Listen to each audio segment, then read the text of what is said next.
Hello बच्चों, welcome back to my channel selected study with Nishu ma'am. So बच्चों, आज हम सीटेट का सोल पेपर कराएंगे 20 सितंबर 2015 का। सो बच्चों, ये है सीटेट पेपर फर्स्ट। हम इसका करेंगे सीडीपी वाला पोर्शन जिसमें होते हैं 30 क्वेश्चंस। तो लेट स्टार्ट गो। तो क्वेश्चन नंबर फर्स्ट है, बच्चों में ज्ञान की रचना करने और अर्थ का निर्माण करने की क्षमता होती है। इस परिप्रेक्ष्य में एक शिक्षक की भूमिका है। तो इसका आंसर होगा सुगमकर्ता की। क्वेश्चन नंबर 2 है, इनमें से कौन सी विशेषता प्रतिभाशाली बच्चों की नहीं है। तो इसका आंसर होगा निम्न होती है मानसिक क्रिया। क्वेश्चन नंबर 3 है, कोहलबर्ग के सिद्धांत के पूर्व परंपरागत स्तर के अनुसार कोई नैतिक निर्णय लेते समय एक व्यक्ति निम्नलिखित में से किस तरफ प्रवृत्त होगा। तो इसका आंसर होगा अंतर्निहित संभावित दर। क्वेश्चन नंबर 4 है, शिक्षार्थियों अधिगमकर्ता की व्यक्तिगत विभिन्नताओं के संदर्भ में शिक्षिका को चाहिए। तो इसका आंसर होगा विविध प्रकार की अधिगम परिस्थितियों को उपलब्ध कराना। क्वेश्चन नंबर 5 है, निम्नलिखित में से कौन सा बाल विकास का एक सिद्धांत नहीं है। तो इसका आंसर होगा सभी विकास तथा अधिगम एक समान गति से आगे बढ़ते हैं।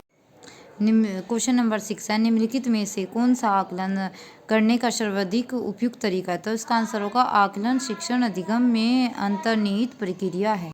क्वेश्चन नंबर 7 है, निम्नलिखित में से कौन सा सृजनात्मकता से संबंधित है। तो इसका आंसर होगा अपसारी चिंतन। क्वेश्चन नंबर 8 है, बच्चों के बारे में निम्नलिखित कथन में से किस कथन से वाइगोस्की सहमत होते हैं। तो इसका आंसर होगा बच्चे समवयस्कों और वयस्कों के साथ सामाजिक अंतःक्रिया के माध्यम से सीखते हैं। क्वेश्चन नंबर 9 है, बच्चे डैश। तो इसका आंसर होगा जिज्ञासु प्राणी होते हैं जो अपने चारों ओर के जगत को खोजने के लिए अपने तर्कों और क्षमताओं का उपयोग करते हैं। क्वेश्चन नंबर 10 है, बच्चों की त्रुटि के बारे में निम्नलिखित में से कौन सा कथन सत्य है। तो इसका आंसर होगा बच्चों की त्रुटियां उनको सीखने की प्रक्रिया का आह्वान है। अध्यापक को यह सुनिश्चित करना चाहिए कि उसकी कक्षा के सभी शिक्षार्थी अपने आप को स्वीकृत और सम्मानित समझें। इसके लिए शिक्षक को चाहिए कि वह, तो इसका आंसर होगा अपने शिक्षार्थियों की सामाजिक और सांस्कृतिक पृष्ठभूमि की जानकारी प्राप्त करे और कक्षा में विविध मतों को प्रोत्साहित करे। क्वेश्चन नंबर 12 है, सुरेश सामान्य रूप से एक शांत कमरे में अकेले पढ़ना चाहता है जबकि मदन एक समूह में अपने मित्रों के साथ पढ़ना चाहता है। यह उसकी डेस्क के विभिन्नता के कारण। तो इसका आंसर होगा अधिगम शैली। क्वेश्चन नंबर 13 है, भारत में भाषिक विभिन्नता बहुत है। इस संदर्भ में विशेषकर कक्षा फर्स्ट और सेकंड के प्राथमिक स्तर पर बहुभाषिक कक्षाओं के बारे में सर्वथा उपयुक्त कथन है। तो इसका आंसर होगा शिक्षक को सभी भाषाओं का सम्मान करना चाहिए और सभी भाषाओं में अभिव्यक्त के लिए बच्चों को प्रोत्साहित करना चाहिए।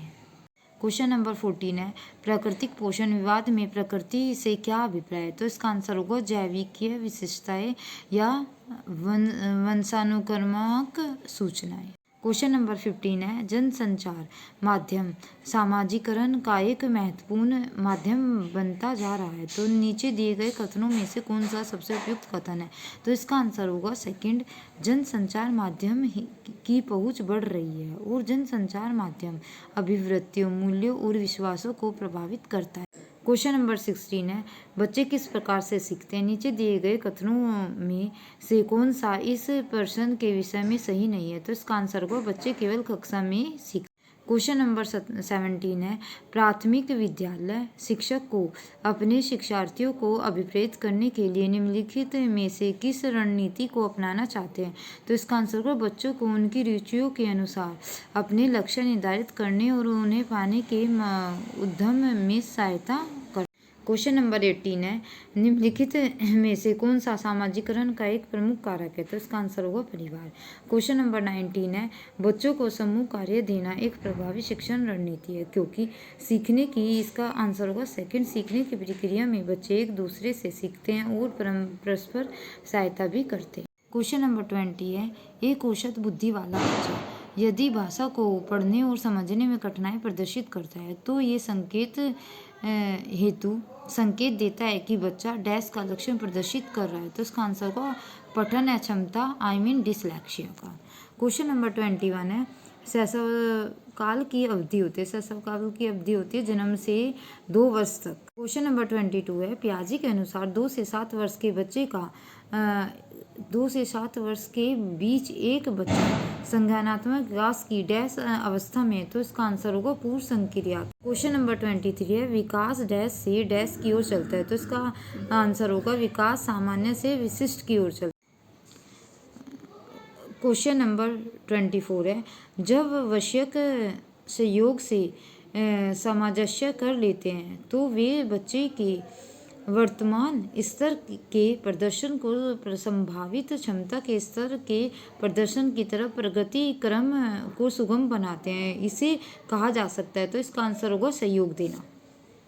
क्वेश्चन नंबर 25 है, नवीन जानकारी को शामिल करने के लिए वर्तमान स्कीमा अवधारणा में बदलाव की प्रक्रिया डैश कहलाती है, तो इसका आंसर होगा आत्मसातीकरण। क्वेश्चन नंबर 26 है, मध्य बाल्यावस्था में भाषा डैश के बजाय डैश अधिक है, तो सामाजिकृत के बजाय अहम केंद्रित अधिक है। क्वेश्चन नंबर 27, बाल केंद्रित शिक्षा में शामिल है, तो इसका आंसर होगा बच्चों के लिए हस्तपरक गति। क्वेश्चन नंबर 28 है, कक्षा अध्यापक ने राघव को अपनी कक्षा में अपने कीबोर्ड पर स्वयं द्वारा तैयार किया गया मधुर संगीत बजाते हुए देखा। कक्षा अध्यापक ने विचार किया कि राघव ने डैश बुद्धि उच्च स्तरीय थी, तो इसका आंसर होगा संगीत में है। क्वेश्चन नंबर 29 है, जब एक शिक्षक यह समझता है कि स्वाभाविक रूप से लड़के गणित में लड़कियों से अच्छे हैं, यह दर्शाता है अध्यापक का, तो इसका आंसर होगा लिंग जेंडर पक्षपात। क्वेश्चन नंबर 30 है, समावेशी शिक्षा मानती है कि हमें डैश के अनुरूप बदलना चाहिए, तो इसका आंसर होगा व्यवस्था या बच्चे। तो समावेशी शिक्षा यह मानती है कि हमें बच्चों और व्यवस्था के अकॉर्डिंग अपने को चेंज करना चाहिए। सो बच्चों प्लीज़ मेरे चैनल को लाइक शेयर एंड सब्सक्राइब कीजिए। हम मिलते हैं नेक्स्ट क्लास में।